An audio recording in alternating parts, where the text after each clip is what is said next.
Bakit kaya may mga taong hindi lumalaban ng patas? At bakit kaya may mga taong mapang-abuso? Ngayong araw na to, isinamahan natin si Yamos TV para i-fix ang kaniyang piso wifi. Dahil may naghahack nito o may nagja-jump. Alright mga par, no? 6 days tayo. Sumakit yung ulo natin dito sa tower natin sa Matubato. Sa 6 na araw na palaging may nagja-jammer sa ating tower. So 6 days na walang internet dito. 6 days din, no? So halos everyday kami pumupunta dito. Inayos ko pagtalikod namin. Patay ulit yung ating wifi, no? Imagine natin ang 6 days o halos isang linggo. Napakalaki na ng kaltas na kinita na sana ni Idol Yamos TV. Tayo nakikipaglaban tayo ng patas, pre. Patas lang dapat. Gusto ko pong manuwagan sa kung sino man ang taong sumisira at gumagawa nito. Sana po aalahanin mo na may pamilya din na binubuhay ang taong to. Di ko rin alam kung dito nag-jam kasi pag P2P kasi lahat ng tinapunan mo. For example, 10 barangay. Sa isang barangay na yun, doon sa malayo, pag may nag-jam doon, apektado yung tower mo, pre. Yung tower mo talaga yung mamamatay. Kaya di mo malalaman kung saan banda. So, mangyayari, magre-reset kami ngayon sa tower station namin. Subukan namin yung tinuro. Tapos pa isa-isa namin napupuntahan, pre, yung mga wifi. Kasi pa isa-isa din natin na papalitan ng yung tinuro sa atin, no? So yun lang. So di pa natin alam kung saan yung nag-jam. Pero start siguro ngayong araw, pre, pa bisigahan natin, pre. Oo. Yun talaga. Tanong-tanong para makita natin kung sino, pre.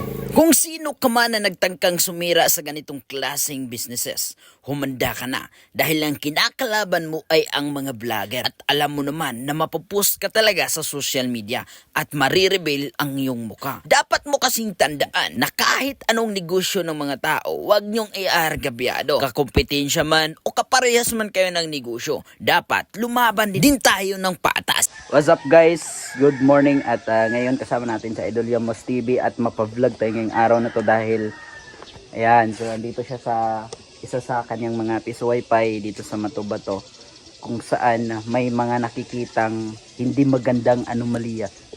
Kaya matakot ka na dahil mahirap kalabanin yung vlogger dahil mas social media ka talaga.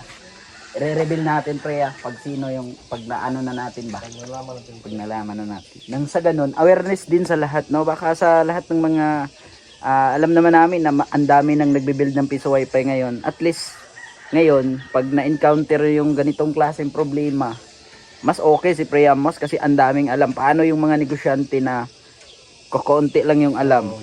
Di ba? Paano yung ito yung video na to magsilbing gabay rin pag mangyayari sa inyo yung ganitong klaseng error ng mga wifi nyo, may nagja-jam, nahahack, ayan. Ito yung palagi nilang nag-jam, pre.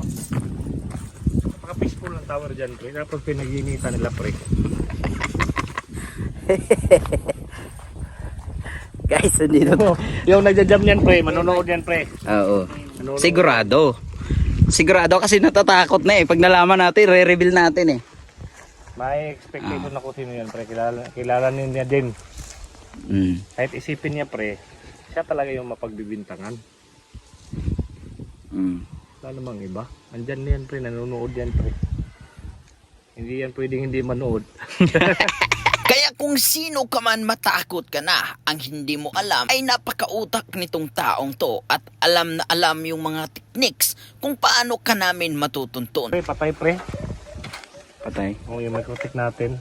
Tangina tong taong to. Ayaw lumaban ng patas, pre. Natakot sila signal natin, pre. Natakot sila signal natin. Basic lang yan, pre, oh. Yan yung kinatatakutan nila, pre. Kasi kita mo pa yung nakalagay dyan, pre, oh. Oh, walang internet, pre, oh. Natakot sila setup natin. Napaka-basic. Ayan lang, oh. Yan lang. Gusto ko lang sabihin sa kung sino man ang gumawa nito, ngayon pa lang matakot ka na. Dahil alam na ni Yamos TV kung paano ka matutuntun. Ganito yung mangyayari, pre, para mahanap natin kung sino yung nagja-jam, no? So una, papaanda rin ko yung 2 piso wifi doon sa itaas, sa dulo. So yung andito, yung sa proper, at saka doon, pre, pakita mo, pre. At saka doon, may mga bahay doon, pre. Sa Danau. Sa Danau. Tapos sa Kabugan at saka Laguna, may mga wifi tayo doon. Hindi ko muna papanda rin, pre. So, papanda rin ko muna 2 dito. So for example, pag walang nag-jam sa isang araw, so wala doon ang jammer. So in the next day naman, papanda rin ko, pre, ito dito sa proper. Pag pinaandar ko dito, tapos walang nag-jam, so So wala dito na linya pre. Mm. No, malalaman natin yan. So, pero pag pinaandar ko dito, sa araw na yan, may nag-jam dito, dito na. Alam na natin kung sino. Oo. Pero pag wala dito pre, pinaandar ko yung tatlo, doon naman yung papandarin ko, yung proof doon. Mm. Pag wala pa rin nag-jam, so wala dito. Malinis to. So papandarin ko sa kabugan. So pag namatay yung tower natin, doon banda yung nag-jam sa kabugan.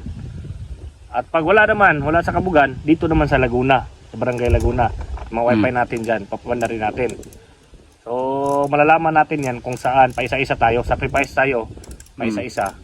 So pag di gumana yung ating yung tinuro sa atin ni Click One, mangyari, dalawa muna ipapandarin natin ngayon, pa isa-isa hanggang sa malaman natin kung saang barangay o purok yung may nagja-jam.